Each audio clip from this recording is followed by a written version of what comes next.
So over to you, Ian, from Bayer. Hey, thanks. And Todd, you've touched briefly on a couple of these, but to also provide a little perspective, this CommerceIQ platform was essentially how I got into Amazon data. I've been in the business about 6 months as far as online sales and Amazon goes. So Todd, again, opposite end of the spectrum from your 20 years. And this tool is what I was using to ingrain myself in the business. So if we just want to jump straight into localized inventory, this was kind of my first project. I came into the business wondering how you could have a scenario where you had high weeks of supply and yet also experience relatively high rep out of stock figures. So I would consider a high rep out of stock figure anything above probably 5 to 7%. And high weeks of supply, between the two items here, we were looking at somewhere around 9 weeks. So we started diagnosing where our volume was or where the demand was living. And we found that a good chunk of our demand is on the West Coast. From there, we started analyzing where our supply existed, and we found that none of our supply really was on the West Coast. It was all coming from the East Coast. And to provide further context, we run a free cross-dock system for our replenishment model with Amazon. This ties very closely to our 3 manufacturing facilities. Yeah. And to find that we had no supply on the West Coast, despite having a Las Vegas replenishment facility, I was shocked. We all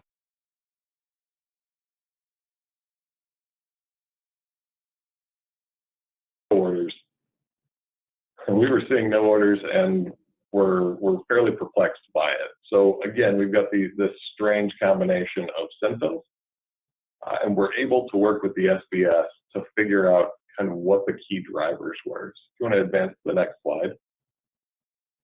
We were able to validate our hypothesis of this problem with the cross stocks not receiving the right number of orders, the load imbalance essentially of Amazon's inventory. We were able to diagnose it with the localized inventory report in CommerceIQ. So if you look at this, we essentially sorted the surplus units to show the negative surplus units in the localized inventory report, and found that Tracy, California was short about 4,000 units in a given week. Again, noticing that we had all of our orders for that given week and all of our inventory for that given week primarily focused in the Northeast and the Southeast, but all the way across the country. This would lead to the high out of stocks, the high rep out of stocks, especially if you consider California as our largest demand center.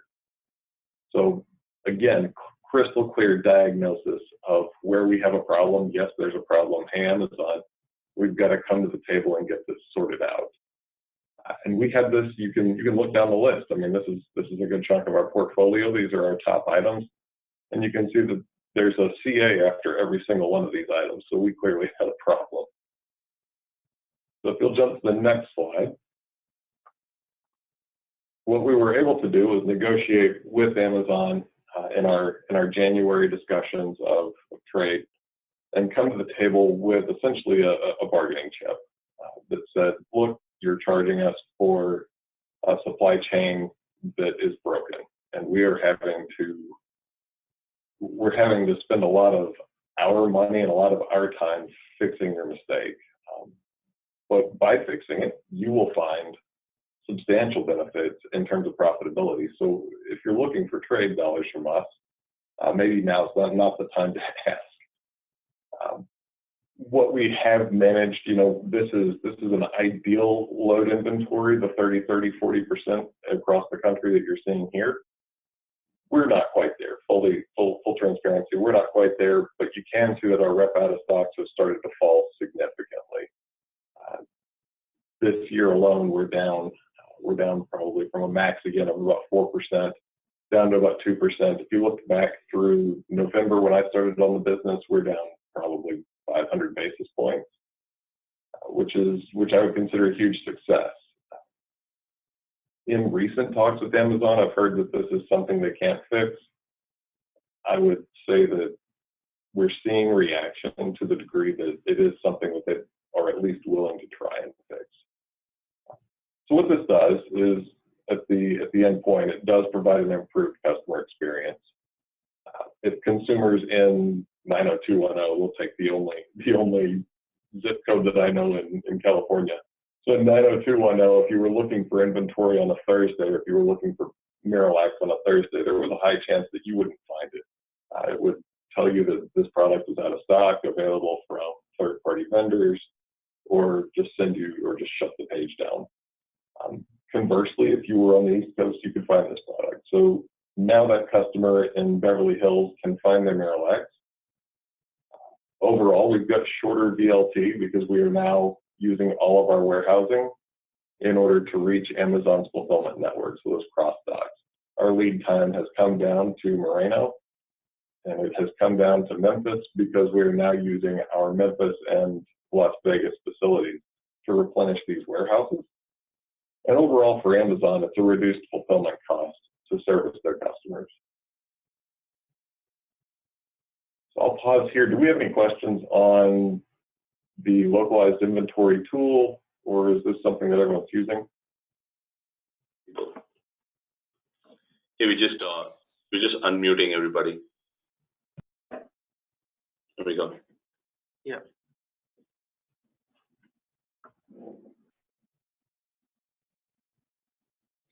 Courtney, you have been in the planning role. Is this something which resonates with you? Say again?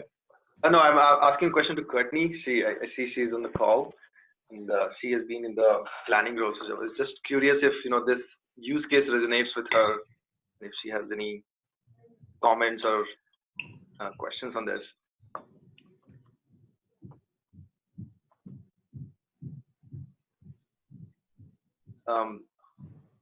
Courtney, are you on the call?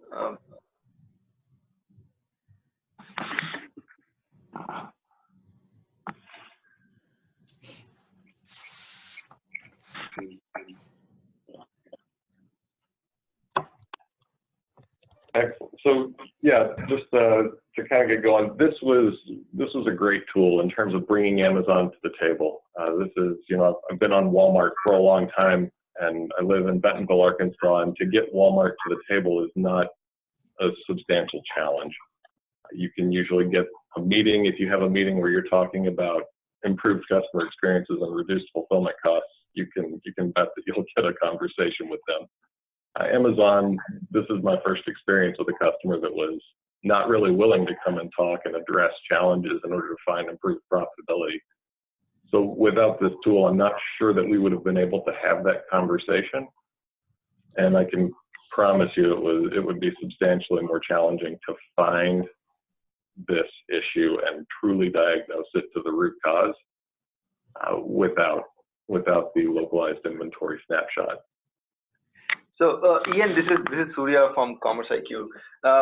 One of the things we continue to hear from most of our customers is that with Amazon, the thing which works most of the time is if you provide them very accurate and actionable data.